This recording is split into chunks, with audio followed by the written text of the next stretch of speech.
नमस्कार साथियों, जय श्री महाकाल। मैं कुमार विनय आप सभी का आपके अपने RWA के इस ऑनलाइन प्लेटफॉर्म पर स्वागत करता हूं। उम्मीद करता हूं सभी लोग स्वस्थ होंगे, मस्त होंगे, व्यस्त होंगे और बेहतर तरीके से अपनी पढ़ाई जारी कर रहे होंगे। साथियों, जल्दी से जुड़ जाइए ताकि आज की इस कक्षा को हम विधिवत रूप से शुरुआत कर सके। जय श्री महाकाल, राधे राधे, जय श्री कृष्णा। सभी साथियों को बिल्कुल बहुत बहुत स्वागत है। साथियों, सभी जल्दी से जुड़ जाइएगा। कल हमने लास्ट टाइम क्या पढ़ा था साथियों? मेरे ख्याल से कल हमने लास्ट टाइम जो है वह वित्त आयोग पढ़ा था। क्या पढ़ा था? वित्त आयोग पढ़ा था। यही सारी बातें पढ़ी थी मेरे ख्याल से, ठीक है। और वित्त आयोग के बारे में अगर मैं कुछ बात करूं, थोड़ी सी कुछ बातें अगर बच गई हमारी, तो वो बातें थी वित्त आयोग, प्रथम वित्त आयोग कौन सा था, द्वितीय वित्त आयोग कौन सा था, ये सारी बातें दोस्तों। तो ध्यान रखिएगा, मैं कुछ वित्त आयोग से, फाइनेंस कमीशन से कुछ बातों को यहां पर डिस्कस कर लेता हूं। फाइनेंस कमीशन है ना, कल हमारा ये टॉपिक चल रहा था, सभी लोग जानते हैं कि फाइनेंस कमीशन सर हमारा टॉपिक चल रहा था, जिसे हम वित्त आयोग के नाम से भी जानते हैं। किस नाम से जानते हैं दोस्तों? वित्त आयोग के नाम से जानते हैं। और मैंने आपको बताया था कि वर्तमान में जो वित्त आयोग चल रहा है उसका नंबर क्या है। तो मैंने आपको ये बात बताई थी कि वर्तमान में जो वित्त आयोग चल रहा है कुल मिलाकर के 15वां वित्त आयोग चल रहा है। तो इसमें मैं एक एक वित्त आयोग के बारे में थोड़ी सी बात कर लेता हूं कि कौन किसके क्या अध्यक्ष थे, ये तमाम बातें दोस्तों। अगर मैं पहले वित्त आयोग की बात करूं साथियों, सभी लोग ध्यान से समझना। पहला जो वित्त आयोग था, फर्स्ट है ना, कुछ इंपॉर्टेंट बात है यहां पर, उनको हम नोट डाउन कर लेते हैं, शायद यहां से परीक्षा में प्रश्न बन जाए। ठीक है, अगर आपसे पूछा जाए कि पहला वित्त आयोग, फर्स्ट फाइनेंस कमीशन जो है वह कौन सा था या किसकी अध्यक्षता में बनाया गया था साथियों, अगर ऐसा प्रश्न आपसे पूछ लिया जाए, सभी साथी जुड़ जाइएगा, मैं आपके कमेंट लूंगा थोड़ी देर बाद, है ना। तो पहला वित्त आयोग या फर्स्ट फाइनेंस कमीशन जो है, इसकी स्थापना कब की गई थी या इसके अध्यक्ष कौन थे दोस्तों? तो 1951 में, मैंने कल आपको बताया था कि 1951 में पहला वित्त आयोग बनाया गया था। और इसकी जो स्थापना है साथियों, ध्यान रखिएगा, इसके जो अध्यक्षता है, क्या नाम है? केसी नियोगी। क्या नाम है उनका? केसी नियोगी। सभी लोग जानते हैं केसी नियोगी इसके अध्यक्ष हैं। ये बातें आपको ध्यान रखना है, ठीक है। ये पहले वित्त आयोग की मैंने बात करी, केसी नियोगी ये अध्यक्ष हैं। वहीं पर अगर हम बात करें 12वें वित्त आयोग की, मैं सारे वित्त आयोग नहीं बताऊंगा, अगर आप लोग पढ़ना चाहते हैं तो मैं लिस्ट जरूर प्रोवाइड कर दूंगा, ठीक है। मैं लिस्ट जरूर प्रोवाइड कर दूंगा, मैं हर बात को नहीं बताऊंगा, जो खास खास है उन्हीं को मैं बताऊंगा। ध्यान रखिएगा, अगर आपसे पूछे कि 12वें वित्त आयोग कौन थे के अध्यक्ष कौन थे, तो 12th फाइनेंस कमीशन के जो अध्यक्ष थे दोस्तों, उनका नाम है सी रंगराजन, या रंगराजन भी आप बोल देते हैं उनको। क्या नाम है? रंगराजन नाम है दोस्तों, है ना। तो ध्यान रखिएगा, 12वें वित्त आयोग के जो अध्यक्ष है सी रंगराजन हैं, और इनका जिक्र आज भी आएगा आपकी परीक्षा के लिए, ठीक है। ये 12वें वित्त आयोग की बात हो गई। वहीं पर अगर 14वें वित्त आयोग की बात हो जाए, 14th फाइनेंस कमीशन की अगर बात हो जाए साथियों, और अगर आपसे पूछा जाए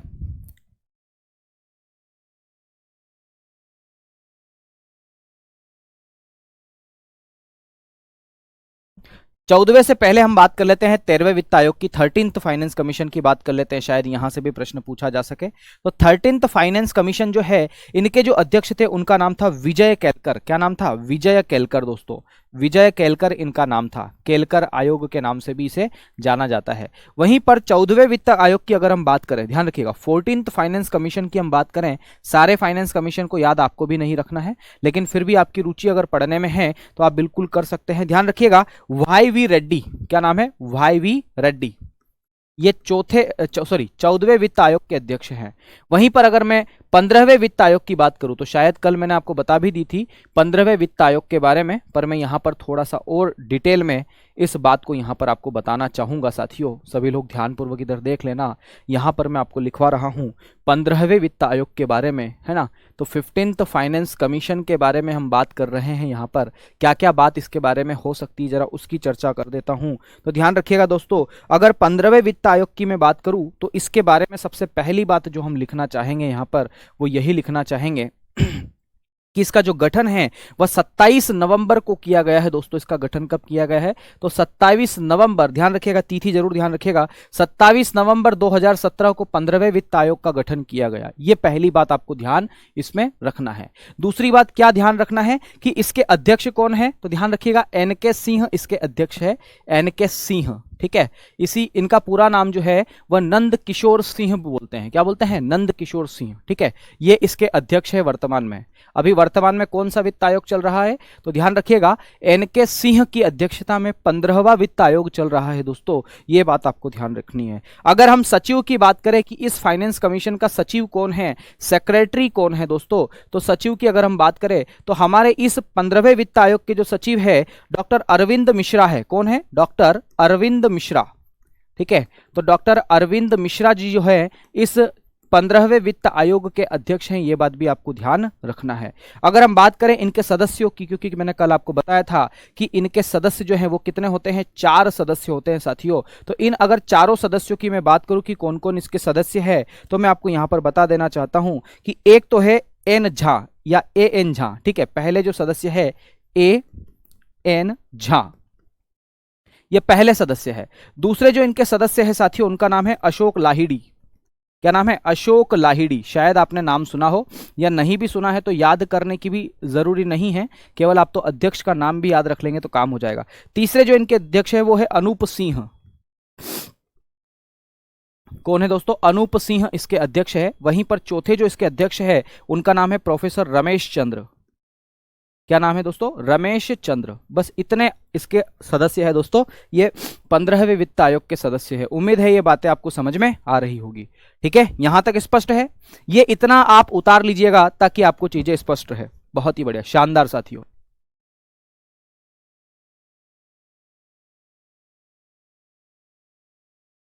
आगे बढ़े साथियों, यहां तक चीजें स्पष्ट है? चलिए, गुरुजी वित्त आयोग की स्थापना दिन देख लीजिए, शायद गलत है। मैंने काय में लिखवाया भास्कर जी?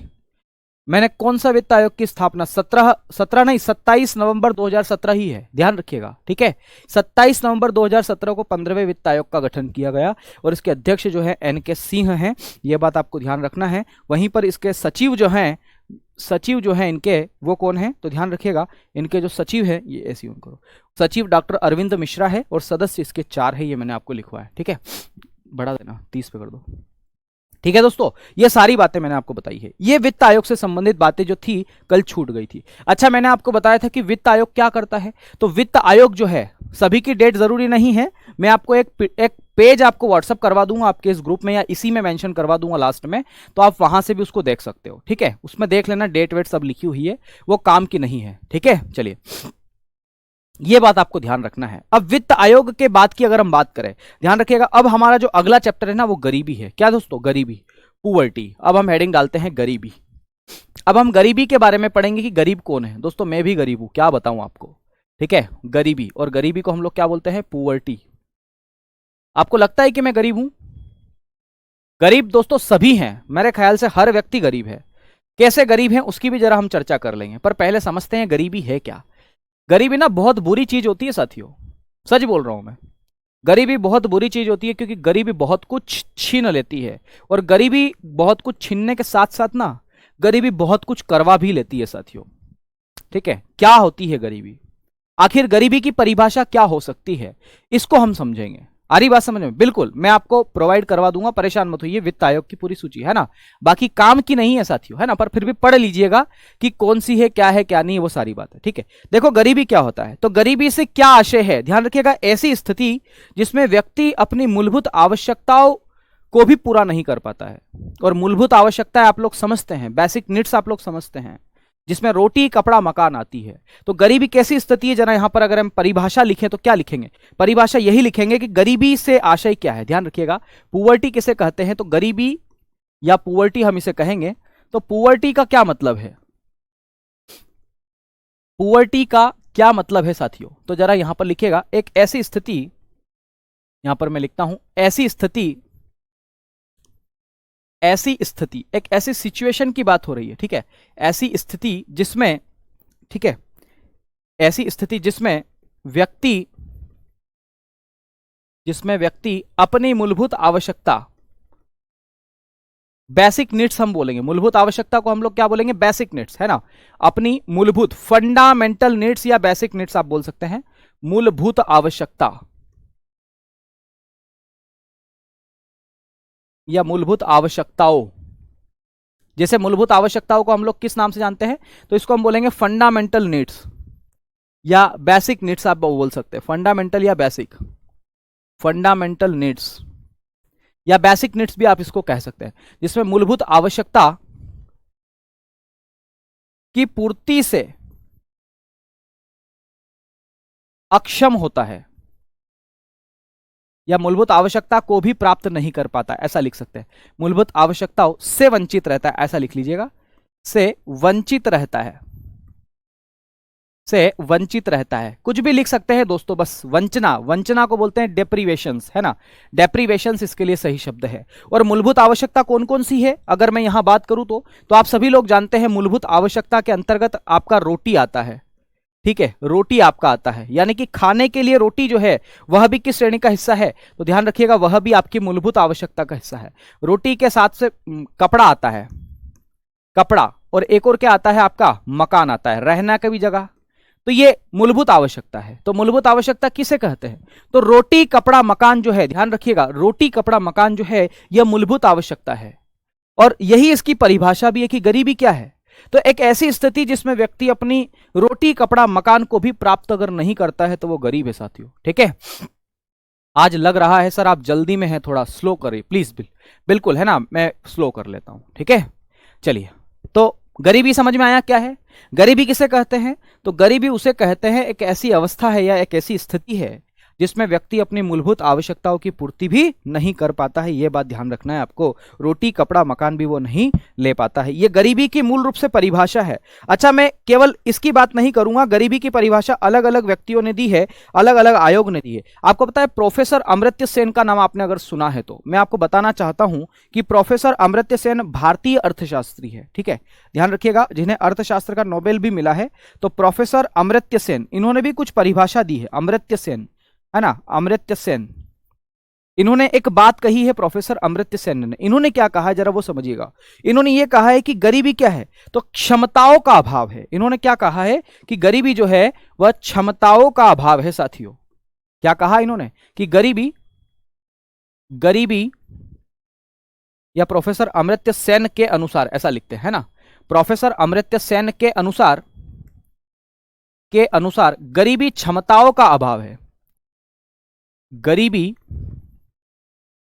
क्षमताओं का, क्षमताओं का अभाव है, ठीक है, गरीबी क्षमताओं का अभाव है। इसका मतलब क्या है, गरीबी क्षमताओं का अभाव को हम इंग्लिश में क्या बोलेंगे, लैक ऑफ, ध्यान रखिएगा, poverty is a lack of capacity, ठीक है, यहां पर मैं लिख देता हूं, poverty is lack of capacity, ठीक है, उसके पास इतनी कैपेसिटी नहीं है कि वो चीजों को खरीद सके।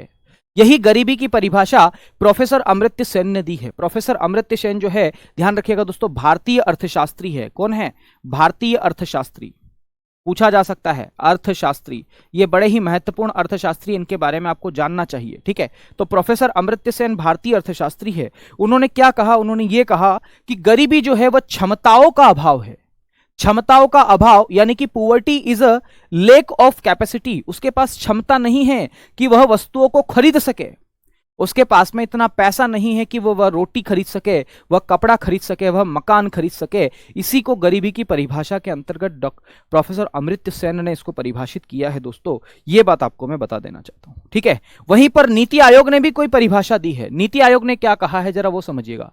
नीति आयोग ने भी एक गरीबी के बारे में कुछ बात कही है। नीति आयोग क्या कहता है वो जरा समझिएगा, ठीक है। यह नीति आयोग के बारे में मैं लिख रहा हूं, तो नीति आयोग, नीति आयोग गरीबी के बारे में क्या परिभाषा देता है जरा उसको समझिएगा दोस्तों। नीति आयोग क्या कहता है जरा उसको समझिएगा। नीति आयोग ये कहता है, ध्यान रखिएगा, नीति आयोग के अनुसार क्या है, नीति आयोग के अनुसार यह है कि जीवित रहना, स्वस्थ और दक्षता के लिए, ध्यान रखिएगा, ठीक है, जीवित रहना, सबसे पहली बात, जीवित रहने के लिए या जीवित रहना, मैं यहां पर लिखता हूं जीवित रहना, फॉर लिविंग, जीवित रहना, और जीवित रहने के लिए हमारे पास में अंग्रेजी शब्द क्या है, फॉर लिविंग, फॉर लिविंग, पहली बात, ठीक है, जीवित रहना। दूसरा, स्वास्थ्य रहने के लिए, यानी कि स्वस्थ रहने के लिए, फॉर हेल्थ, स्वस्थ रहने के लिए, ठीक है। और स्वस्थ रहने के लिए कि हमारे पास में क्या शब्द है इसके लिए अंग्रेजी, तो हमारे पास में इसके लिए शब्द है फॉर हेल्थ। फॉर हेल्थ, अभी केवल समझने की कोशिश करना इसको, है ना, हर बात आगे समझ में आएगी। ठीक है। उसके बाद तीसरी बात, जीवित रहना, स्वस्थ रहना और दक्षता, ध्यान रखिएगा दक्षता के लिए तीसरी बात क्या आ जाती है, दक्षता। और दक्षता को हम क्या बोलते हैं, इफिशियंसी आप कह सकते हैं, इफिशियंसी। ठीक है। तो ध्यान रखिएगा दक्षता के लिए हमारे पास में है स्ट्रेंथ या इफिशियंसी, तो हम यहां लिख देते हैं फॉर स्ट्रेंथ। ठीक है, मेरे ख्याल से स्पेलिंग सही ही होगी, है ना, फॉर स्ट्रेंथ। ये इतनी बातें उसने कही है, क्या कही जरा उसको समझना। नीति आयोग क्या कह रहा है गरीबी के बारे में, वो ये कह रहा है कि जीवित रहना, जीवित के लिए क्या चाहिए, जीवित रहने के लिए क्या चाहिए मुझे बताइए, जीवित रहने के लिए आपको क्या चाहिए। तो मेरे ख्याल से जीवित रहने के लिए आपको पानी चाहिए, चाहिए कि नहीं चाहिए, भोजन चाहिए, चाहिए ना, तो पानी चाहिए, भोजन चाहिए, ध्यान रखिएगा। तो पहला मैं लिखता हूं पानी, और क्या चाहिए, भोजन चाहिए, ये जीने के लिए आपको चाहिए। और हेल्थ के लिए आपको क्या चाहिए ये बताइए, हेल्थ के लिए, आपके स्वास्थ्य के लिए आपको क्या चाहिए दोस्तों, तो स्वास्थ्य के लिए आपको क्या चाहिए, पोषण चाहिए। क्या चाहिए, पोषण। पोषण को हम लोग क्या बोलते हैं, न्यूट्रिशन बोलते हैं। क्या बोलते हैं दोस्तों, न्यूट्रिशन, यानी कि पोषक तत्व। ठीक है, ये भी आपको चाहिए, ये बात आपको ध्यान रखना है। तो जीवित रहने के लिए आपको पानी चाहिए, सबसे बड़ी बात। वहीं पर आपको स्वस्थ रहने के लिए पोषण चाहिए। और दक्षता के लिए क्या चाहिए आपको, तो दक्षता के लिए ध्यान रखिएगा दोस्तों, आपको चाहिए आवास। आवास का मतलब है आपको घर चाहिए, मकान चाहिए। वहीं पर चाहिए आपको शिक्षा, एजुकेशन भी आपको चाहिए। वहीं पर आपको चाहिए वस्त्र या कपड़ा आपको चाहिए। आ रही बात समझ में, क्योंकि जहां पर आप रहेंगे वहीं पर आप अच्छी तरीके से इफिशियंसी के साथ काम कर सकेंगे। ठीक है, तो वस्त्र चाहिए आपको, शिक्षा चाहिए आपको, स्वास्थ्य चाहिए आपको, बैंकिंग चाहिए आपको। ये सारी व्यक्ति जो है, ध्यान रखिएगा स्वास्थ्य भी आप इसमें लिख सकते हैं। स्वास्थ्य का मतलब यहां पर हेल्थ है। ठीक है, क्या है यहां पर, हेल्थ है। ये सब चीजें चाहिए ना। नीति आयोग ये कहता है कि गरीब कौन है, अगर किसी व्यक्ति के पास में जीवित रहने के लिए पानी भोजन नहीं है, या फिर स्वस्थ रहने के लिए पोषण, पर्याप्त पोषण नहीं है, या फिर ध्यान रखिएगा, या फिर दक्षता के लिए उसके पास ढंग से आवास नहीं है, शिक्षा नहीं है, अगर इन सब चीजों का अभाव है तो हम कहेंगे वह व्यक्ति क्या है, गरीब है। तो अब मैं एक परिभाषा में इसको यहां पर पिरो रहा हूं साथियों, इसको जरा समझने की कोशिश करना। मैं यहां पर एक परिभाषा में इसको पिरो रहा हूं, वह परिभाषा क्या है, मैं लिखता हूं नीति आयोग के अनुसार, नीति आयोग के अनुसार, ध्यान रखना इस बात को मैं जरा यहां पर लिख रहा हूं, नीति आयोग के अनुसार अगर किसी व्यक्ति अनुसार किसी व्यक्ति के जीवित रहने के, किसी व्यक्ति के जीवित रहने के लिए,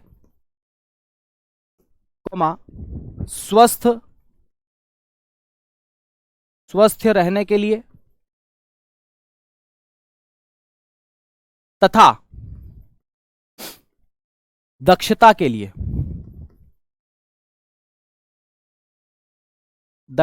लिए, संसाधनों का अभाव होता है, तो संसाधनों का अभाव, लेक ऑफ रिसोर्सेस हम बोलेंगे, अभाव होता है तो वह व्यक्ति गरीब है, तो वह व्यक्ति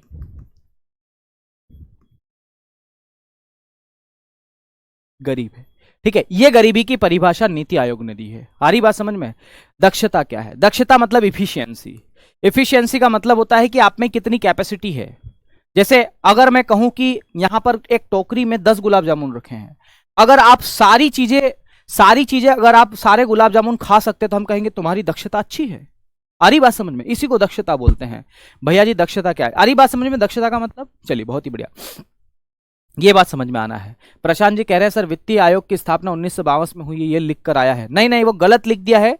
जिन्होंने लिखा है, जो पीडीएफ बनाता है, उन्होंने गलत लिख दिया। आप बोर्ड पीडीएफ एक बार जरूर देख लिया करो दोस्तों, है ना। शंकर जी सिलेबस पूरा हो जाएगा, बहुत ही जल्दी होने वाला है, मुश्किल से 7-8 लेक्चर और बचे हैं, उसके बाद हो जाएगा। ये नीति आयोग के द्वारा परिभाषा दी है, हर व्यक्ति ने अपनी अपनी परिभाषा दी। मैंने आपको परिभाषा बताई है कि किस किस व्यक्ति ने क्या क्या परिभाषा दी है, ये बात आपको ध्यान रखना है। अच्छा, आपको पता है इस संयुक्त राष्ट्र यानी कि यूनाइटेड नेशन ने भी कुछ परिभाषा दी है, लेकिन चूंकि हर बात यहां लिखना संभव नहीं होगा और इतनी बातें वो जरूरी नहीं होगी, सब एक ही बात बोल रहे हैं। और क्या बोल रहे हैं कि गरीब कौन है, तो गरीब वह है जो मूलभूत आवश्यकताओं से वंचित है, उसके पास रोटी कपड़ा मकान नहीं है, वह गरीब है।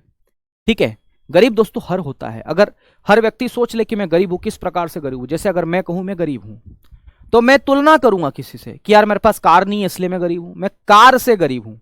कोई व्यक्ति, अनपढ़ व्यक्ति कह सकता है कि मैं भी गरीब हूं। वो कहेगा कि भाई, उससे हम पूछेंगे कि भाई तुम क्यों बोल रहे हो कि तुम गरीब हो, तुम्हारे पास तो घर भी है, सब कुछ है, रोटी कपड़ा मकान सब है।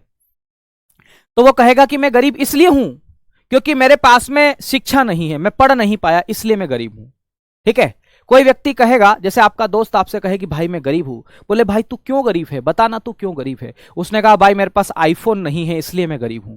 तो वो आईफोन की कमी है, उसको उसको आईफोन की कमी सता रही है। ठीक है, तो वो गरीब है। ठीक है। तो गरीब हर व्यक्ति होता है। तो गरीबी की तुलना भी की जाती है, मैं आपको बता देना चाहता हूं यहां पर गरीबी की तुलना भी की जाती है, या हम इसे गरीबी के प्रकार को भी डिवाइन कर सकते हैं कि गरीबी के कितने प्रकार होते हैं साथियों। तो अगला जो हेडिंग है उसमें यहां पर लिख देता हूं, गरीबी के प्रकार को लेकर के चर्चा कर लेते हैं कि आखिर में गरीबी के कितने प्रकार होते हैं साथियों। तो ध्यान रखिएगा, पुअर्टी के टाइप्स मुख्य रूप से दो होते हैं। ठीक है, पुअर्टी कितने प्रकारों की होती है, तो दो प्रकारों की होती है मुख्य रूप से। कौन कौन से प्रकारों की होती है? एक गरीबी को हम क्या कह सकते हैं, तो एक गरीबी को हम कह सकते हैं सापेक्ष गरीबी। ठीक है, सापेक्ष गरीबी, यहां पर लिख देता हूं सापेक्ष गरीबी, सापेक्ष गरीबी। और सापेक्ष गरीबी को हम लोग क्या बोलेंगे इंग्लिश में, तो ध्यान रखिएगा, इसके लिए हमारे पास एक अंग्रेजी शब्द है रिलेटिव पुअर्टी। क्या बोलेंगे? रिलेटिव पुअर्टी, रिलेटिव पुअर्टी, यह सापेक्ष गरीबी है। वहीं पर एक गरीबी का प्रकार और हो सकता है साथियों, जिसे हम बोलेंगे निरपेक्ष गरीबी, निरपेक्ष गरीबी, निरपेक्ष गरीबी। और इसके लिए हमारे पास में क्या शब्द है? Absolute, absolute poverty. ठीक है, यह निरपेक्ष गरीबी का माप है। ठीक है, तो गरीबी के कितने प्रकार है? दो प्रकार से गरीबी को डिफाइन किया गया है। पहले को हम कहेंगे सापेक्ष गरीबी। सापेक्ष का मतलब होता है रिलेटिव पुअर्टी, इसमें तुलना करेंगे, इनकम को लेकर के तुलना कर सकते हैं, सारी बातें हम बताएंगे। ठीक है, चलिए। पूजा जी पूछ रही हैं सर सारा वित्त आयोग की स्थापना कब हुई बता दीजिए, मैंने पीडीएफ से लिखा है कल की क्लास सर वित्त आयोग। कोई बात नहीं, मैं अभी यहां तो नहीं बता सकता पूजा जी, लेकिन इसके साथ में जितने भी 15 वित्त आयोग अभी तक बनाए गए हैं सबकी बताऊंगा। ठीक है, आ रही बात समझ में? बिल्कुल। स्नेहा जी बोल रहे हैं सर इच्छाएं सबकी बढ़ती जा रही है इसलिए गरीब है। बिल्कुल सही बात बोली आप, है ना। ध्यान रखिएगा, सापेक्ष गरीबी का मतलब क्या है जरा ये समझना। सापेक्ष गरीबी किसे कहा जाता है ये जरा समझने की कोशिश करना साथियों। तो ध्यान रखिएगा, अर्थव्यवस्था में आय और संपत्ति के वितरण को दर्शाने वाली गरीबी जो है वह सापेक्ष गरीबी है। तो ध्यान रखिएगा, किसी भी देश की इकोनॉमी में या अर्थव्यवस्था में आय और वितरण, आय और वितरण, आय मतलब इनकम और वितरण का मतलब डिस्ट्रीब्यूशन, आय और वितरण, है ना। यहां पर मैं इंग्लिश में भी लिख देता हूं income and distribution, income and distribution. ठीक है, आय और वितरण को दर्शाने वाली, आय और वितरण को दर्शाती है, आप लिख सकते हैं को दर्शाती है। सापेक्ष गरीबी जो है आय और वितरण को दर्शाती है। ठीक है, अर्थव्यवस्था में किसी भी देश की इकोनॉमी में किसकी कितनी इनकम है और कितना किसके पास में पैसा है, उसको। रिलेटिव का मतलब होता है तुलनात्मक। ध्यान रखिएगा, इसमें हम एक और बिंदु लिख सकते हैं कि यह तुलनात्मक गरीबी है। तुलनात्मक, तुलनात्मक को हम लोग क्या बोलते हैं? कंपैरेटिव, कंपैरेटिव रूप से, यह तुलनात्मक रूप से मापी जाती है। मापी, इसका मेजर किया जाता है ना, मेजर, इसका मेजरमेंट कैसे किया जाता है? तुलनात्मक रूप से मापी जाती है। कैसे मापी जाती है? जैसे मैं अगर बात करूं, समझना इस बात को, आराम से समझ में आएगी, थोड़ी सी भाषा जरूर जटिल है इसकी।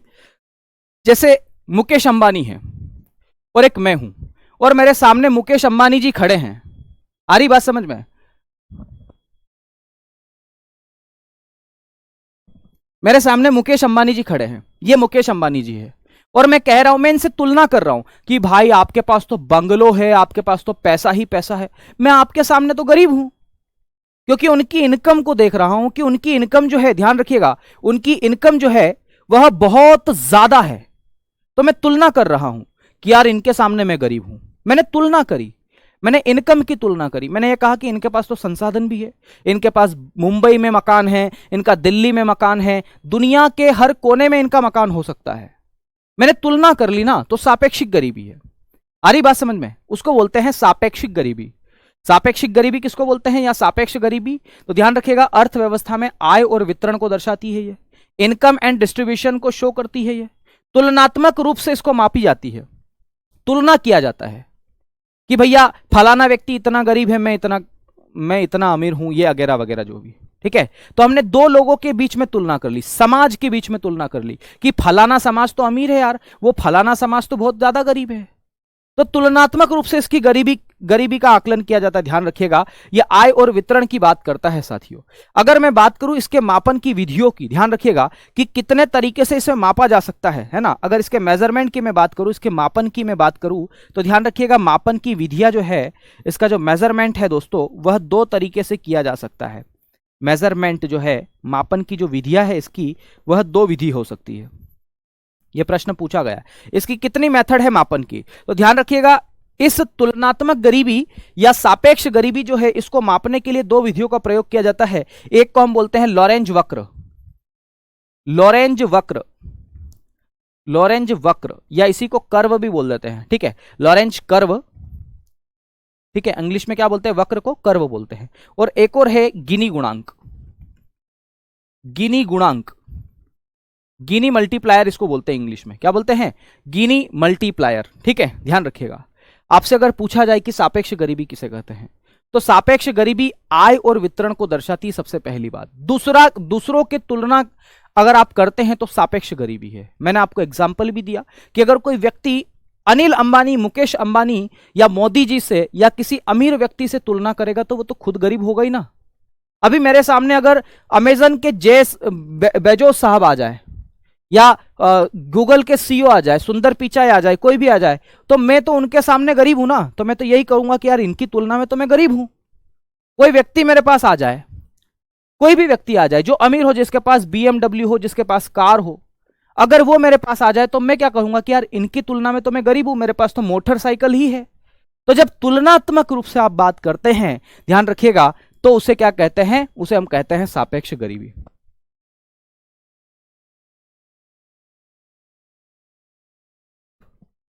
ठीक है दोस्तों, और इसका मापन कैसे किया जाता है? तो दो विधियों से किया जाता है। एक को हम बोलते हैं लॉरेंज वक्र या लॉरेंज कर्व भी बोलते हैं, और दूसरा गिनी गुणांक या गिनी मल्टीप्लायर भी बोलते हैं, ठीक है।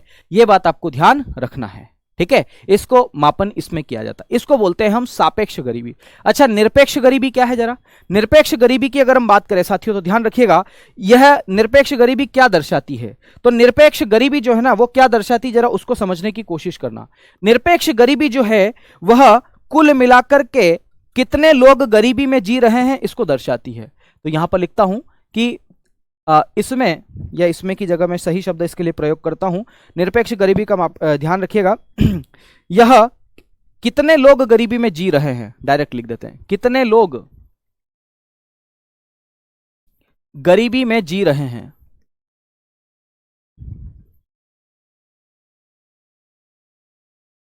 ठीक है, गणना करती है कितने लोग गरीबी में जी रहे हैं, कौन कौन लोग गरीबी में जी रहे हैं। हम कैसे पता चलेगा कि इतने लोग गरीबी में जी रहे हैं? तो उसके लिए हमने बनाया है कि हमने बनाया एक गरीबी लाइन, गरीबी रेखा हम बोलते हैं, जिसे BPL बोलते हैं, बिलो पुअर्टी लाइन। एक लाइन हमने बनाई, और वो लाइन क्या बनाई? दरअसल ये लाइन देखिए जरा, ये लाइन, इसको बोलते हैं BPL। क्या बोलते हैं? BPL। ये एक लाइन है ना, इसको गरीबी रेखा हम बोल सकते हैं, गरीबी रेखा हम इसको बोल सकते हैं दोस्तों। इस लाइन को हम क्या बोल सकते हैं? जैसे मैं फिर से बता देता हूं आपको, ताकि और स्पष्टता आपके दिमाग में बनी रहे, कोई जद्दोजहद आपको ना करना पड़े। ये जैसे लाइन है, और इस लाइन को मैंने लिख दिया गरीबी रेखा। ये गरीबी रेखा है, पुअर्टी लाइन है। कैसी लाइन है? पुअर्टी लाइन, पुअर्टी लाइन है दोस्तों ये। मुझे बताओ, इस रेखा से नीचे जो है, हमें कैसे पता चलेगा कि कितने लोग गरीब हैं? तो ध्यान रखना, इस रेखा से जितने भी नीचे हैं उसको हम बोलेंगे गरीबी रेखा से नीचे। तो गरीबी रेखा से नीचे मतलब BPL। क्या बोलेंगे? BPL। और इसको इंग्लिश में क्या बोलते हैं? Below poverty line, below poverty line, यानी कि गरीबी रेखा से नीचे। ये रेखा है ना गरीबी, इससे नीचे आने वाले लोग क्या है? गरीब है। और अगर इससे ऊपर के लोग हैं, इस रेखा से ऊपर लोग जीवन यापन कर रहे हैं, तो उसको हम बोलेंगे APL, जिसको हम बोलते हैं अबोव पुअर्टी लाइन। अबोव मतलब ऊपर, अबोव पुअर्टी लाइन। आ रही बात समझ में? यानी कि इस गरीबी रेखा से ऊपर जो जी रहे हैं, ठीक है, ये बात आपको ध्यान रखना है। तो मैंने आपको बताया कि निरपेक्ष गरीबी जो है उसमें कितने लोग गरीबी में जी रहे हैं, इसका इसका आंकड़ा निकाला जाता है, इसका अनुमान निकाला जाता है। और कितने लोग गरीबी में जी रहे हैं इसके लिए गरीबी रेखा का निर्धारण किया गया है सरकार ने। कब कब किसने किया, सब बातें करेंगे। केवल अभी इतना समझिए कि गरीबी रेखा का निर्धारण किया गया है और इससे यह कहा गया है कि इस रेखा से नीचे जितने लोग जी रहे हैं वो सब गरीब हैं, बीपीएल श्रेणी में आते हैं। और इस रेखा से जितने लोग ऊपर हैं, जिनके पास एक अच्छी खासी रहने की और खाने पीने की चीजें हैं, वो क्या है, एपीएल है, अबव पॉवर्टी लाइन। आपने देखा होगा जो कंट्रोल की दुकानों पर जो पीडीएस का अनाज मिलता है, पब्लिक डिस्ट्रीब्यूशन सिस्टम, यानी कि सार्वजनिक वितरण प्रणाली का जो अनाज मिलता है वो इन बीपीएल लोगों को मिलता है, एपीएल को कम मिलता है। ठीक है, इसको हम बोलते हैं, हाँ, गरीबी रेखा का कार्ड भी होता है, बीपीएल का कार्ड होता है ना, बीपीएल एपीएल सबका कार्ड होता है। ठीक है, तो ये सारी बातें आपको ध्यान रखना है। ध्यान रखिएगा एक बात और, मैं आपको निरपेक्ष गरीबी का मापन जो है वो किस विधि से किया जाता है अगर इसकी बात करूं तो ध्यान रखिएगा, निरपेक्ष गरीबी का जो मापन है दोस्तों, यहीं पर मैं आपको बता देता हूं। निरपेक्ष गरीबी का जो मापन है ना, उसकी मैं बात कर लेता हूं, इसको भी जरा आप लिख लीजिएगा। निरपेक्ष गरीबी का मापन जो है हेड काउंट रेशो से किया जाता है। ठीक है, इसका जो मापन है हेड काउंट विधि बोलते हैं, मापन की एक विधि है, मापन विधि, मेजरमेंट की एक मेथड है। कौन सी मेथड है तो ध्यान रखिएगा, वह मेथड है head count, head HEAD, head count, head count हम बोल सकते हैं, हेड काउंट मेथड। ठीक है, मतलब सरों को गिनना, हेड मतलब सर है। कितने लोग गरीब है तो हमने बहुत सारे लोगों को खड़ा कर दिया, हमने कहा कितने लोग गरीब है तो सबके सर गिन लो भैया, कितने लोग गरीब है। ठीक है, तो सबके अगर सर गिन लिए हैं, ये विजय कुमार क्या चाहिए, विजय जी आपको क्या चाहिए बताइए, है ना? ध्यान रखिएगा, इसका जो मापन है वह किस विधि से किया जाता है तो हेड काउंट मेथड से किया जाता है। यह बात आपको ध्यान रखना है। किसका मापन, इस गरीबी, निरपेक्ष गरीबी का मापन जो है हेड काउंट रेशो से किया जाता है या हेड काउंट मेथड से किया जाता है। यह बात आपको ध्यान रखना है। मैंने आपको बताया, पुनः समझ लीजिए, गरीबी को दो भागों में बांटा जाता है। एक को हम कहते हैं सापेक्ष गरीबी और दूसरे को हम कहते हैं निरपेक्ष गरीबी। सापेक्ष गरीबी में अर्थव्यवस्था में हम क्या करते हैं, तुलनात्मक रूप से गरीबी का ध्यान रखते हैं कि यार ये गरीब है, मतलब तुलना कर रहे हैं दो लोगों की। और निरपेक्ष गरीबी में हम संख्या गिन रहे हैं कि कितने लोग गरीब है, और संख्या गिनने के लिए हमने बीपीएल रेखा, सॉरी, गरीबी रेखा, पुअर्टी लाइन जिसे हम बोलते हैं, उसका निर्धारण किया है। हेड काउंट रेशियो विधि हमने अपनाई है, ये बातें आपको ध्यान रखना है। इतनी बातें अगर आपको समझ में आ गई है तो बात जम जाएगी। अब देखिए लोरेंज वक्र क्या होता है, इसके बारे में थोड़ी सी बात कर लेते हैं कि लोरेंज वक्र किसे कहते हैं। ठीक है, लोरेंज कर्व भी हम इसको बोल देते हैं कि आखिर लोरेंज कर्व क्या है। लोरेंज कर्व या लोरेंज वक्र इसको हम बोल देते हैं। ठीक है, लोरेंज वक्र, ठीक है, या इसी को कर्व भी बोल देते हैं, अगर हम अंग्रेजी में लिखें तो लोरेंज कर्व इसको बोल देते हैं, एक ही बात है। ठीक है, ये दोस्तों क्या है, ये दरअसल इसको समझना इतना ज्यादा जरूरी नहीं है, लेकिन फिर भी मैं आपको बता देता हूं कि लोरेंज वक्र, अगर आपसे प्रश्न पूछा जाए कि लोरेंज वक्र का प्रयोग जो है किस गरीबी को मापने के लिए किया जाता है, तो ध्यान रखिएगा लोरेंज वक्र जो है उसका प्रयोग जो है दोस्तों वह सापेक्ष गरीबी यानी कि रिलेटिव पुअर्टी को मापने के लिए किया जाता है। यह बात आपको ध्यान रखिएगा। ठीक है, बिल्कुल आरओ एग्जाम के लिए भी सफिशिएंट है, यह बात आपको मैं बता देना चाहता हूं यहां पर। ठीक है, चलिए आइए जरा हम लोरेंज वक्र की बात कर लेते हैं कि लोरेंज वक्र आखिर क्या चीज है, इसके बारे में थोड़ी सी चर्चा कर लेते हैं। आइए जरा लोरेंज वक्र की बात कर ले। अगर आपसे पूछा जाए कि लोरेंज वक्र जो है वो किसने दिया, अगर आपसे यह प्रश्न पूछ लिया जाए कि लोरेंज वक्र जो है वो किसने दिया, तो मैं आपको बता दूं कि जो प्रतिपादन है इसका जो प्रतिपादन है वह लोरेंज नाम के एक अर्थशास्त्री ने किया था। ठीक है, इसका प्रतिपादन किसने दिया, ठीक है, तो ध्यान रखिएगा लोरेंज नाम का एक अर्थशास्त्री थे जिन्होंने इसका प्रतिपादन किया था साथियों, तो उनका नाम ही था लोरेंज।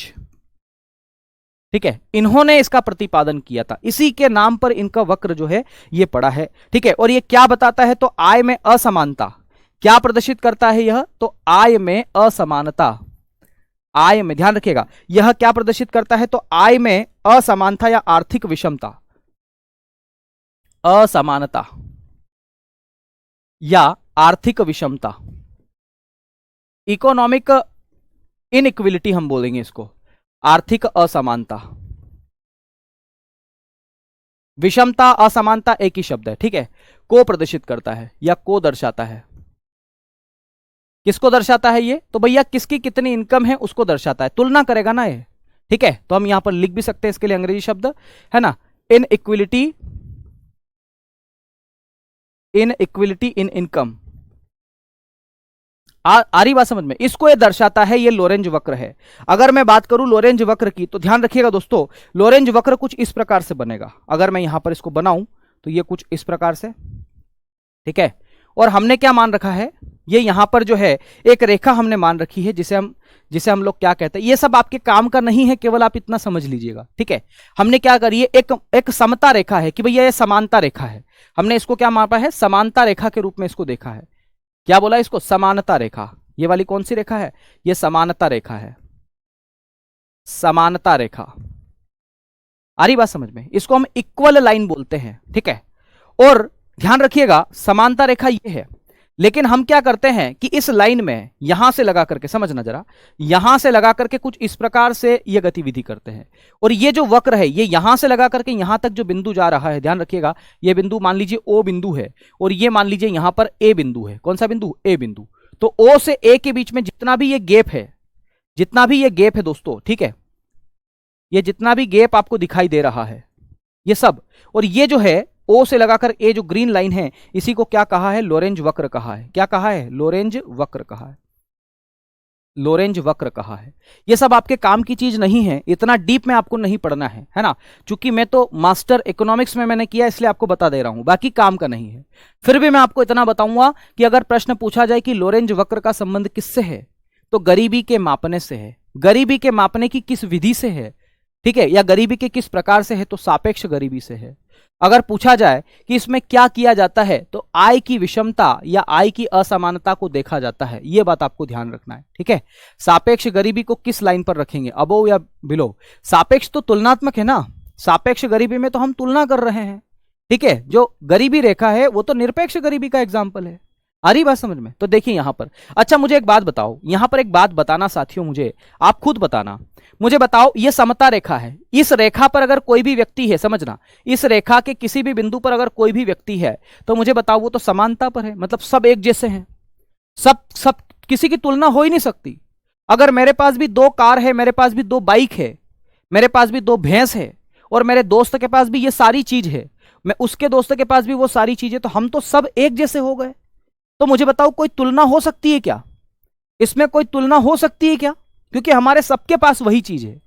तो यह समानता रेखा है। लेकिन लोरेंज वक्र क्या बता रहा है? लोरेंज वक्र यह बता रहा है कि समानता रेखा के जितने पास में लोरेंज वक्र होगा, मान लीजिए यहां पर होगा, तो यहां पर जो है आय की असमानता क्या है? कम है। अब सबसे ज्यादा दूरी कहां पर होगी? यहां पर होगी मेरे ख्याल से।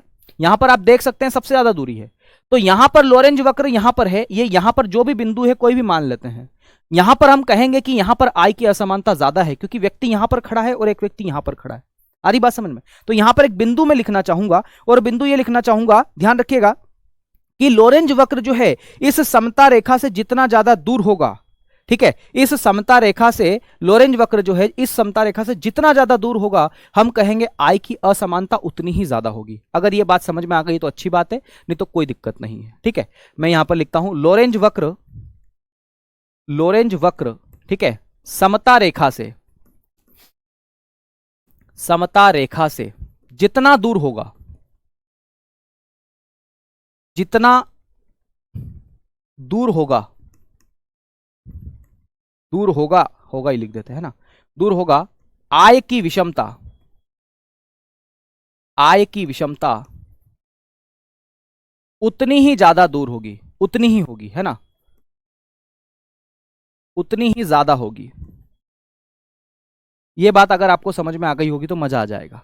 यानी कि मैंने यह बताया है कि अगर कोई व्यक्ति यहां पर खड़ा है, समझना, तो हम कहेंगे यार ये समता रेखा के बिल्कुल पास में है, तो ये इसके पास इनकम की, अब ये यहां पर व्यक्ति खड़ा और एक यहां पर खड़ा है, और दोनों के पास समान संसाधन है। मुझे बताओ समान संसाधन तो इसी समता रेखा पर होंगे, है ना भैया, सबके पास एक जैसे संसाधन है। लेकिन कोई कहेगा कि भैया ये एक व्यक्ति यहां पर खड़ा है जिसके पास कार और बुलेट ट्रेन भी है, इसके पास इसका प्राइवेट जेट भी है, और एक बेचारा गांव का मांगी लाल है जो यहां खड़ा है, वो कहेगा भाई हम तो बहुत गरीब है इसकी तुलना में, तो यहां पर सबसे ज्यादा दूरी होगी। तो जहां पर लोरेंज वक्र और समता रेखा जितनी ज्यादा दूरी होगी, समझना है ना, तो दूरी जितनी ज्यादा होगी, दूरी जितनी ज्यादा होगी हम कहेंगे आय की असमानता, या आय सॉरी आस नहीं आय आय की विषमता या असमानता एक ही बात है, विषमता जो है उतनी ही ज्यादा होगी दोस्तों, यही मैंने बात आपको बताई है, उतनी ही ज्यादा होगी। ठीक है, ये ध्यान रखना है। ये फार्मूला अगर आपको समझ में आ गया तो आपका काम हो जाएगा। ये बात समझ में आ गई? मुझे बताओ, ठीक इसका उल्टा भी तो लिख सकते हैं। ठीक इसका उल्टा लिख सकते हैं। क्या लिखेंगे कि अगर दूरी जितनी कम होगी, दूरी जितनी कम होगी, मुझे बताओ आय की विषमता जो है, आय की विषमता जो है वो उतनी ही क्या होगी, कम होगी, है ना। यहां पर दूरी कम है, यहां पर दूरी कम है, तो हम कहेंगे यार इनकम सबके पास पास में है। दोस्तों इस चक्कर में मत पड़ो यार, है ना। इसका मापन कौन करता है, धीरे धीरे आएगा मेरे साथी अभिषेक जी, आएगा। मैं आपको जो बता रहा हूं वो समझो। लॉरेंज वक्र का प्रतिपादन किसने किया, प्रोफेसर लॉरेंज ने किया। ये एक अर्थशास्त्री है। कौन है यह, अर्थशास्त्री है। ठीक है, ध्यान रखना कौन है यह, अर्थशास्त्री है। और क्या बताता है यह, तो आय में असमानता या आर्थिक विषमता को दर्शाता है। मैंने कहा आपको बता करके कि भैया जितनी ज्यादा दूरी होगी लोरेंज वक्र की समता रेखा से, हम कहेंगे आय की विषमता उतनी ज्यादा है। जितनी दूरी कम होगी हम कहेंगे आय की विषमता उतनी कम है। ये इतनी बातें केवल आपको याद रखना है, इससे ज्यादा आपको फोकट की बातें याद नहीं रखना है, काम का नहीं है। ठीक है, यहां तक समझ में आई आपको बात में। चलिए अगली बात कर लेते हैं गिनी गुणांक की। किसकी बात करेंगे दोस्तों, गिनी गुणांक, है ना। तो गिनी गुणांक या गिनी मल्टीप्लायर हम इसको कहते हैं। गिनी गुणांक, दोनों गिनी गुणांक, है ना दोस्तों। दिन भर लेक्चर लेना होते हैं, थकान हो जाती है ना। गिनी गुणांक को हम गिनी मल्टीप्लायर भी कहते हैं। क्या बोलते हैं, गिनी मल्टीप्लायर, गिनी मल्टीप्लायर, इसको अंग्रेजी में कहते हैं गिनी मल्टीप्लायर। ठीक है, जरा क्या होता है ये समझना। गिनी गुणांक या गिनी मल्टीप्लायर किसे कहते हैं, इस बात को जरा समझना दोस्तों, ध्यान रखिएगा। इसका जो प्रतिपादन है, किसने किया है प्रतिपादन, ये जो अवधारणा है, कॉन्सेप्ट है, ठीक है, ये किसने दिया है। तो हम बात करें इसके प्रतिपादन को लेकर के, किसका प्रतिपादन किसने किया है, तो मैं नाम लेना चाहता हूं जिनका नाम है कोरेडो गिनी, है ना। 1912 में दिया है, ध्यान रखिएगा, जिनका नाम है कोरेडो गिनी, कोरेडो गिनी। ठीक है, ये व्यक्ति है, ये एक अर्थशास्त्री हैं, इन्होंने गिनी गुणांक दी है। और ध्यान रखिएगा ये क्या दर्शाती है, तो राष्ट्रीय आय के वितरण का गणितीय माप प्रस्तुत करती है। ठीक है, यह राष्ट्रीय आय, नेशनल इनकम के वितरण का गणितीय माप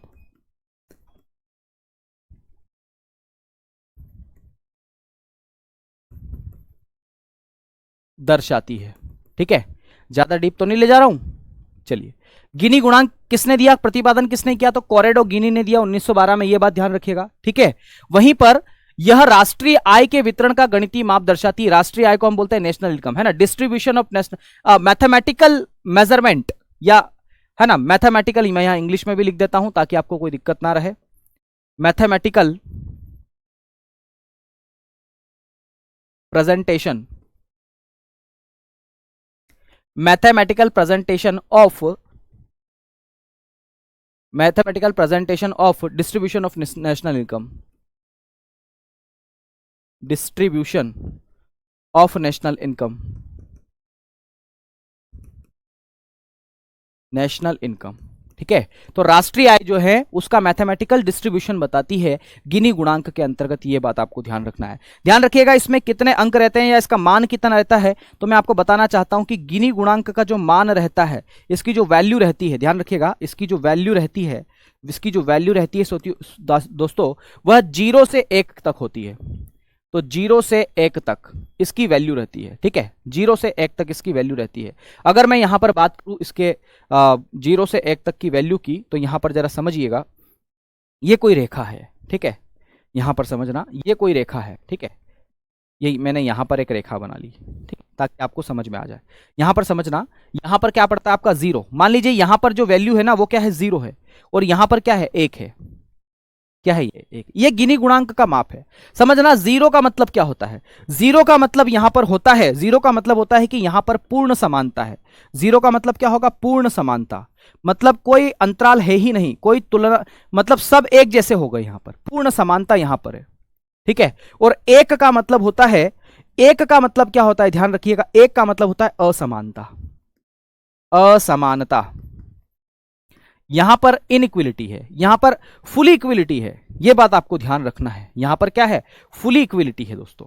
ठीक है, ये मैंने यहां पर बना दिया तो आपको, आपकी कोई दिक्कत ना रहे। ठीक है, ये फुली इक्विलिटी है, फुली का मतलब कोई दिक्कत नहीं है, फुली इक्विलिटी, सब एक जैसे हैं। ठीक है, सब एक जैसे हैं, सबके पास कार है, सबके पास घर है, सबके पास कपड़े हैं, सबके पास सब कुछ है, इसको हम बोलते हैं फुल इक्विलिटी। और एक अगर आया तो हम बोलेंगे इनइक्विलिटी। यहां पर यानी कि जो है अब चीजें सबके पास बदल जाएगी, किसी के पास कार है, किसी के पास घोड़ा है, किसी के पास हाथी है, किसी के पास क्या है। आ रही बात समझ में, ये यहां पर चीजें समझ में आएगी। मुझे बताना जीरो से जैसे जैसे आप आगे बढ़ोगे, मुझे बताना जीरो से जैसे जैसे आप आगे बढ़ोगे, मुझे बताना यहां पर अगर जीरो से जैसे जैसे आप आगे बढ़ते जाओगे, मुझे बताओ असमानता क्या होती जाएगी, असमानता क्या होती जाएगी, बढ़ती जाएगी दोस्तों। आ रही बात समझ में, जीरो से जैसे जैसे आप आगे बढ़ते जाओगे असमानता बढ़ती जाएगी, ये पहली बात आपको ध्यान रखना है दोस्तों। वहीं पर गिनी गुणांक में एक और बात याद रखना है कि जीरो से जैसे जैसे आप नीचे आओगे, या जीरो की जगह अगर यहां शब्द लिखे हम एक, जीरो की जगह क्या लिखूंगा एक, अगर एक से नीचे आप जैसे आओगे, एक से आप कहां आओगे भैया 0.8, जीरो का मतलब क्या है, यहां पर कहीं ना कहीं होगा 0.1, यहां पर कहीं ना कहीं होगा 0.3, यहां पर होगा 0.5, ऐसा ही कुछ होगा। तो यहां पर मान लेते हैं 0.6 है, यहां पर 0.8 है, यहां पर 0.9 है, ऐसा ही तो बढ़ेगा, फिर एक आएगा। ठीक है, तो जैसे ही एक से कम आओगे, मतलब एक से 0.9 पे आओगे, 0.8 पे आओगे, 6 पर आओगे, 0.3 पर आओगे, 0.1 पर आओगे और 0 पर आ जाओगे, इसका मतलब है कि यहां पर समानता स्थापित हो जाएगी। तो 0.1 का मतलब है, ध्यान रखना, 0.1 का मतलब क्या है, सॉरी, एक से नीचे अगर आप जाओगे तो इसका मतलब क्या होगा कि असमानता में क्या हो रही है, असमानता में क्या हो रही है, कमी होती जा रही है। ठीक है, अगर ये बात समझ में आ गई तो ठीक है, नहीं तो कोई दिक्कत नहीं। ठीक है, गिनी गुणांक का मापन किस विधि के अंतर्गत किया जाता है, तो सापेक्ष गरीबी को मापने के लिए किया जाता है, इतनी बात ध्यान रखना है। ठीक है, कौशिकी जी बताएं। इतनी बातें मैंने आपको यहां पर बताई है दोस्तों। एक बार मैं पुनः रिवीजन करवा देता हूं, पहले सभी लोग ध्यानपूर्वक पढ़ेंगे, उसके बाद फिर मैं आपके कमेंट लूंगा। ठीक है, फिर मैं आपके कमेंट ले लूंगा, परेशान मत होइए। मैंने आपको क्या बताया वो जरा समझिएगा। मैंने आपको ये बताया है, समझने की कोशिश करोगे बेटा तो हर चीज समझ में आएगी, है ना। और आप इतने दिनों से समझ भी रहे हो तो मुझे उम्मीद है कि आपको हर चीज समझ में आएगी, है ना। मैं जान करके आज स्लो पढ़ा रहा हूं, ध्यान रखिएगा, नहीं तो चाहता तो फटाक से कंप्लीट करके निकल जाता। समझिएगा इस बात को। ये वित्त आयोग को तो छोड़ो, इधर आ जाओ गरीबी। मैंने कहा गरीबी क्या है, तो गरीबी एक ऐसी स्थिति है जिसमें व्यक्ति अपनी मूलभूत आवश्यकता, फंडामेंटल नीड्स या बेसिक नीड्स भी हम इसको कह देते हैं, क्या बोल देते हैं, बेसिक या फंडामेंटल नीड्स की आवश्यकता की पूर्ति नहीं कर पाता है, उससे वंचित रहता है ना। डेप्रीविएशन, हम डेप्रिसिएशन हम इसको बोल सकते हैं, या डेप्रीविएशन भी हम इसको बोल सकते हैं दोस्तों, ये बात ध्यान रखना है। ठीक है, मूलभूत या आवश्यकताओं से वंचित रहता है। प्रोफेसर अमर्त्य सेन जो कि भारतीय अर्थशास्त्री, उन्होंने ये कहा कि गरीबी क्षमताओं का अभाव है, यानी कि पुअर्टी क्या है, तो इन्होंने ये कहा कि पुअर्टी जो है साथियों, वह लैक ऑफ कैपेसिटी है दोस्तों, लैक ऑफ कैपेसिटी जो है वह पुअर्टी है। मैंने बताया नीति आयोग ने भी गरीबी के विषय में एक बात कही, और वो क्या कही है कि अगर किसी व्यक्ति के पास जीवित रहने के लिए पानी और भोजन नहीं है, अगर उसके पास स्वस्थ रहने के लिए जो है पोषण नहीं है, अगर उसके पास दक्षता के लिए आवास नहीं है, शिक्षा नहीं है, वस्त्र नहीं है, अगर स्वास्थ्य नहीं है उसका, तो वह व्यक्ति गरीब है। अगर वो ये सब चीजें अगर उसके पास नहीं है तो वह गरीब है। मैंने नीचे परिभाषा भी लिखी। नीति आयोग के अनुसार किसी व्यक्ति के जीवित रहने के लिए, स्वस्थ रहने के लिए तथा दक्षता के लिए संसाधनों का अभाव, संसाधन को हम लोग किस नाम से जानते हैं दोस्तों, तो संसाधन को हम बोलते हैं रिसोर्सेस। ठीक है, तो रिसोर्सेस, तो लेक ऑफ रिसोर्सेस, संसाधनों का अभाव का मतलब क्या है, लेक ऑफ रिसोर्सेस अगर होता है तो वह व्यक्ति क्या है, गरीब है। ठीक है, यह बात ध्यान रखना है आपको। आ रही बात समझ में। पूजा जी एक ही कमेंट करके आप क्या करोगी, बार बार एक ही कमेंट कर रही हो आप। मैं देख रहा हूं पूरी क्लास खत्म हो गई है, आपने केवल एक ही कमेंट करी है, सर केवल स्थापना बता दीजिए, गुरुवार केवल स्थापना बता दीजिए, केवल स्थापना बता दीजिए। पूजा जी किसकी स्थापना बतानी है, जो पीडीएफ बनाता है, जो बालिका पीडीएफ बनाती है, उससे शायद कल गलती हो गई है, उसने 1951 की जगह 1952 कर दिया है। आप मेरी जो बोर्ड पीडीएफ है उसको एक बार देख लो। ठीक है, आ रही बात समझ में, यही है, बाकी और कुछ नहीं है। ठीक है, सक्षम जी बोल रहे हैं सर 15वें वित्त आयोग की डेट 22 नवंबर है, नहीं 27 नवंबर है, ध्यान रखिएगा। ठीक है, एक बार मैं देख लूं। ठीक है, चलिए आगे बात करते हैं। अगली बात देखिएगा साथियों, अगली बात यह है कि गरीबी के प्रकार कितने हैं। तो गरीबी के दो प्रकार है, सापेक्ष गरीबी और निरपेक्ष गरीबी। सापेक्ष गरीबी का मतलब है अर्थव्यवस्था के आय और वितरण को दर्शाती है। सापेक्ष गरीबी तुलनात्मक रूप करती है, मैंने कहा तुलनात्मक रूप में मापी जाती है। मापन दो विधियों से होता है, लॉरेंज वक्र और गिनी गुणांक। एब्सोल्यूट गरीबी या निरपेक्ष गरीबी, कितने लोग गरीब है, लोगों की संख्या को गिना जाता है, हेड काउंट रेशियो बोलते हैं हम इसको, हेड काउंट रेशियो बोलते हैं। ठीक है, ध्यान रखिएगा, हेड काउंट रेशियो के माध्यम से इसको मापा जाता है। और मैंने बताया गरीबी रेखा से नीचे है तो बिलो पॉवर्टी लाइन, गरीबी रेखा से ऊपर है तो ध्यान रखिएगा उसको बोलते हैं एपीएल या अबोव पॉवर्टी लाइन। ठीक है, आ रही बात समझ में? मैं बिल्कुल अभिषेक जी सबके नाम लिखवा दूंगा, परेशान मत होइए। आ रही बात समझ में साथियों? उसके बाद मैंने आपको बताया लोरेंज वक्र का प्रतिपादन किसने किया। ठीक है, तो लोरेंज वक्र का प्रतिपादन लोरेंज नाम के एक अर्थशास्त्री उन्होंने किया। क्या बताता है लोरेंज वक्र? आय में असमानता या आर्थिक असमानता को दर्शाता है, यह बात ध्यान रखना है। इनइक्वलिटी इन इनकम, ठीक है, ये शो करता है ये। ठीक है, उसके बाद में ये मैंने एक डायग्राम भी बताया, हालांकि ये बताने की मेरी इच्छा नहीं थी पर फिर भी मैंने बताया। ठीक है, और क्या बताया मैंने? ये बताया कि ये समानता रेखा है ये वाली। ठीक है, और ये नीचे वक्र है, ये यहां जीरो से मूल बिंदु से चलता हुआ बिंदु ए तक जाता है। जैसे जैसे लोरेंज वक्र जो है इस समानता रेखा से ज्यादा दूर जाएगा तो आय की असमानता बढ़ती जाएगी, जितना पास होगा उतनी कम होगी। यही यहां पर लिखा है कि दूरी बढ़ने के साथ आय की विषमता बढ़ती जाती है, दूरी में कमी होने के साथ आय की विषमता में कमी होती जाती है। ठीक है, बिल्कुल सबका कमेंट दिखता है अमित जी। अगला देखते हैं, गिनी गुणांक या गिनी मल्टीप्लायर किसे कहते हैं। तो मैंने आपको बताया भी है कि गिनी गुणांक जो है इसका प्रतिपादन 1912 में कॉरेडो गिनी ने किया था और यह राष्ट्रीय आय के वितरण का गणितीय माप दर्शाता है। यह पूछा जाता है, कितनी ही बार पूछा गया है। ठीक है, मैंने इंग्लिश में भी लिखा है, आप लोग पढ़ना चाहें तो। और इसका मान जो होता है 0 से 1 के बीच में होता है, मतलब 0 से 1 तक होता है। ठीक है, यह बात आपको ध्यान रखना है, 0 से 1 के बीच में, यानी कि 0, ध्यान रखना 0 अगर मान है तो हम कहेंगे पूरी तरह से समानता है। इस 0 पर अगर कोई व्यक्ति खड़ा है तो हम कहेंगे सबके पास वो संसाधन है। जैसे मान लीजिए मैं 0 पे खड़ा हूं, मेरे साथ जो स्ट्रीमर महोदय हैं देवेंद्र भैया वो भी 0 पर है, आप भी 0 पर है। इसका मतलब है कि हम सबके पास में सब चीजें हैं, सब चीजें हैं। अगर आप दो दोस्त हैं, या मान लीजिए देवेंद्र भैया थोड़ा इधर आओ, मान लीजिए हमारे साथी है देवेंद्र भैया, है ना, हमारे स्ट्रीमर महोदय हैं, ये हमारे साथी हैं देवेंद्र भैया, और देवेंद्र भैया और हम दोनों 0 पर है। मान लीजिए 0 स्केल है वहां पर है, तो हम ये हैं, तो हम दोनों के पास हम 0 पे। इसका मतलब क्या है कि हम दोनों के पास कार है, हम दोनों के पास एक भैंस है, हम दोनों के पास एक गाय है, हम दोनों के पास में 2-2 मंजिला मकान है, हम दोनों के पास में गांव में 25 बीघा जमीन है, मतलब सब बराबर लेवल पर है। तो हम कहेंगे कि उसका मान 0 है, तब हम कहेंगे पूरी तरह से समानता है। ठीक है, यह बात आपको ध्यान रखना है। ठीक है, वहीं अगर हम बात करें पूरी तरह से असमानता की, तो इसका मतलब यह है कि मेरा जो दोस्त है या देवेंद्र भैया है वो कहेंगे सर मेरे पास कार नहीं है, मैं कहूंगा मेरे पास है। ठीक है, देवेंद्र भैया बोलेंगे सर मेरे पास भैंस है, मैं कहूंगा मेरे पास नहीं है। ठीक है, मतलब एक व्यक्ति के पास संसाधन होंगे, दूसरे व्यक्ति के पास संसाधन नहीं होंगे, ये इसमें आता है। ठीक है विश्वजीत जी, आइए अगली बात करते हैं। अगली बात मैंने आपको बताया, बस यही बताई और क्या बताई। ठीक है, तो इसके आगे की जो चीजें हैं ध्यान रखिएगा, गिनी गुणांक के आगे की बात करेंगे कि कल भारत में गरीबी का मापन कौन करता है, गरीबी से संबंधित समितियां कौन सी। कल एक लास्ट लेक्चर रहेगा गरीबी का, इसको हम खत्म कर देंगे, बाकी मिलते हैं कल। ठीक है, तो चलिए शुक्रिया, मिलते हैं कल शाम को 4 बजे। उम्मीद है ये चीजें आपको समझ में आई होगी, मैंने रिपीट भी करवाई है कुछ बहुत सारी बातें।